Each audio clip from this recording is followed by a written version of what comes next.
Aries, hi, welcome to Mr. Queen PH. At itinan natin what's coming to you in the next 24 hours from the time na mapanood nyo ang reading na to, because this is a timeless reading. Anytime na mapanood nyo to, as long as makaka-resonate kayo, this reading is for you. And also, if you are interested in private readings, meron tayong link sa description at sa pinned comment. Paki-check nyo na lang information kung paano mag-book for a private reading. And please subscribe to our channel to show your support. Like, share this video, at comment na rin kayo kung kayo ay naka-resonate. Okay, let's see, Aries. Next 24 hours, what is the energy? Okay. So there's going to be a focus in your career, your daily routine, your work. So maaring ikaw ay magiging very, very busy. Marami kang kailangan gawin. Ayusin yung iba sa inyo. You are already a parent, no? Meron na kayong anak. So sometimes when you feel so emotional about your situation, pwedeng ma-overwhelm ka sa maraming responsibilities or maraming task, marami kang kailangan gawin. Mahirap talaga pag marami kang kailangan gawin. Hindi mo alam kung ano yung uunahin mo. Lalo na kung you are someone na striving for success din pagdating sa trabaho mo, sa career mo. But, of course, kailangan rin meron kang time para sa sarili mo to take care of yourself. To have fun. Ayun. Kasi kung puro trabaho ka lang, you will easily burned out. Mababurn out ka. So, kailangan may outlet ka. May iba kang way to express yourself, to enjoy, to have fun. Pwedeng meron kang libangan. Oo, yung libangan na hindi ka masistress ha. Yung malilibang ka talaga. Oo. Kasi, syempre, we need that. Kailangan natin yung makakapagpa-relieve ng ating stress. Because you will be working so hard, and take care of your health ha. Kasi pwedeng merong health issues yung iba sa inyo rito na hindi nyo pinapansin. Ang health natin, hindi lang sa physical, meron ding mental and emotional health. So pay attention to that. There is also clarity. Magkakaroon ng kaliwanagan sa isang bagay na nalilito ka. Or hindi mo alam kung ano yung gagawin mo. Lalo na kung may kinalaman to sa iyong sources of income or trabaho. Maaring iba sa inyo, susubok kayo na mag-invest or magnegosyo related sa health and beauty, related sa food or mga skincare. So pwedeng ito ay isa sa mga pinagsasabay-sabay nyo yung pagtatrabaho, pagbe-business, pag-aalaga sa mga anak nyo kung may anak na kayo. Yung iba nag-aaral pa, ha? Talagang itong pag-aaral, hindi lang naman yan sa traditional na school. Pwedeng online school yan. Or doing your own research. Kasi marami kang gustong ma-accomplish. But you have to first take care of yourself, have fun, no? Magkaroon ka ng outlet para makapag-enjoy ka.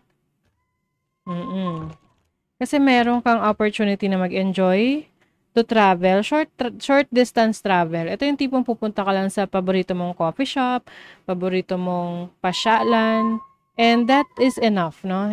Enough na yun para ma-condition ka ulit at you will feel better. Kasi yung iba pwede kayong maging very emotional, yung parang mabilis kayong ma-stress, tapos maiiyak agad kayo or may irita kayo. Okay? So, what is the overall energy for Aries? O, diba? Nine of Swords. Speaking of stress, something or someone might be stressing you out or will stress you out in the next 24 hours. I think this is related to your career.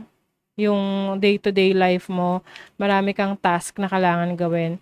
If you need help, Ask for help, 'di ba? Hindi mo naman kailangang solohin lahat. Ask for help. And then, for your challenge is the High Priestess.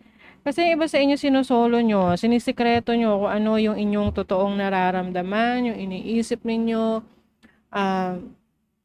Mahirap kasi pag ganyan yung sinusuppress mo, yung feelings mo or yung inis mo.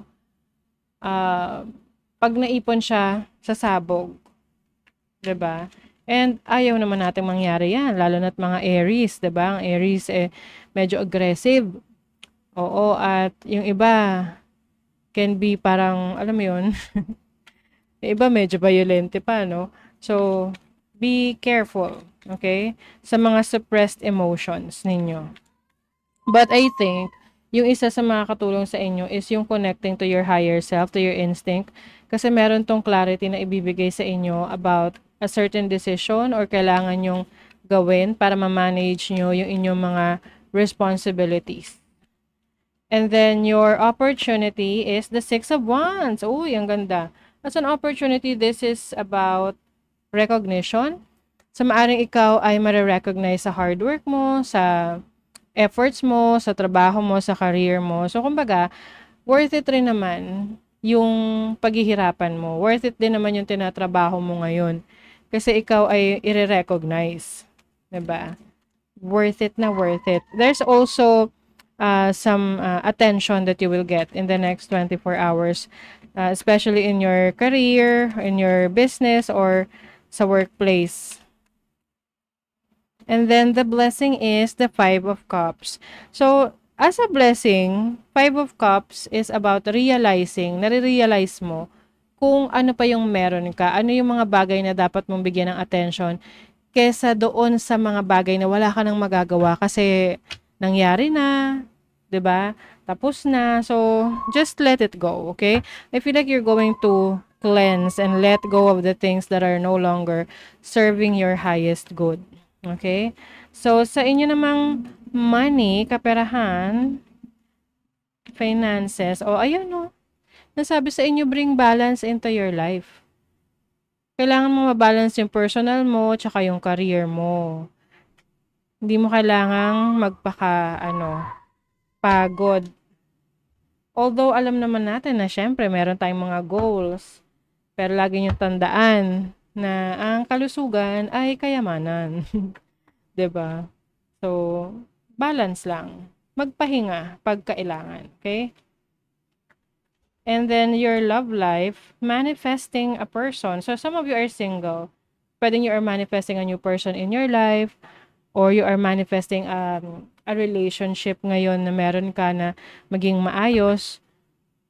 So, it's just a matter of communication, no, sa mga mahal mo sa buhay para mangyari or ma-experience mo yung gusto mo para sa relationship mo. Okay, so that is your reading, Aries. Thank you so much. See you again.